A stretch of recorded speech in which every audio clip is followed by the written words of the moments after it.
नमस्कार मेरे प्यारे साथियों, एक बार फिर से आप सभी का स्वागत करता हूं अपने YouTube चैनल पर। आज जो कहानी मैं आपको बतलाने जा रहा हूं, ये कहानी है सन 1656 की। शाहजहां अपने दरबार में बैठा होता है और वो कहता है कि आखिर ऐसी क्या बात है जिसके कारण अभी हमारे दरबार में 60 मुगल सेनापति जबकि 62 राजपूत सेनापति हैं। मीर खां नाम का उनका एक सेनापति जो कि दक्षिण भारत का सूबेदार भी था, वो उठकर कहता है कि महाराज, 2 गुण ऐसे हैं राजपूतों में जो मुगलों में कभी नहीं हो सकते।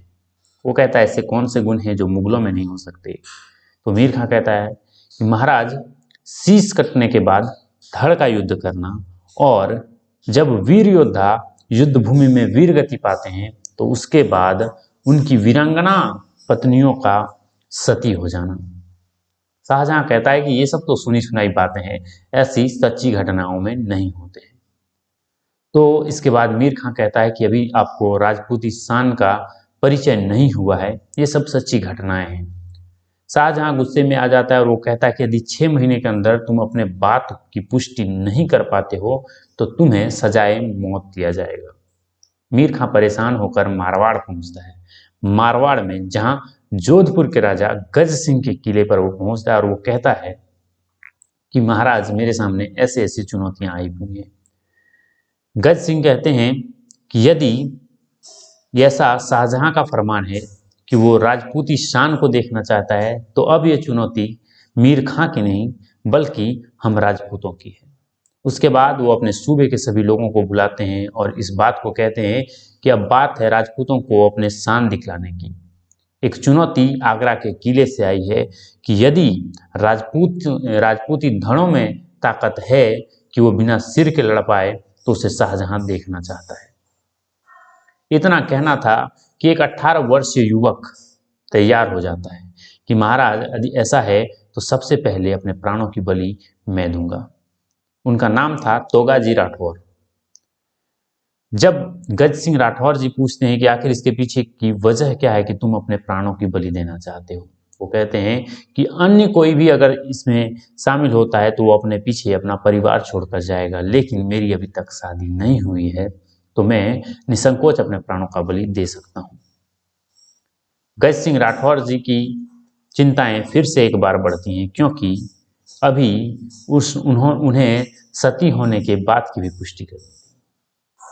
वो फिर से एक बार घोषणा करते हैं कि क्या कोई ऐसा भी है जो इस युवक से अपनी बेटी की शादी करा सकता है।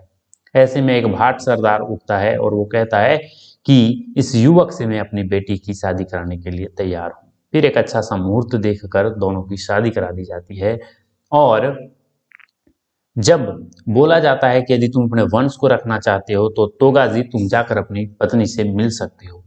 तोगाजी कहते हैं कि नहीं, मैं इन बंधनों में नहीं बंधना चाहता। और तोगाजी को बुलाया जाता है आगरा। आगरे में उनके लिए दावत रखी जाती है और वहां पर 2 मुख्य सेनापतियों को पेश किया जाता है मुगलों के द्वारा।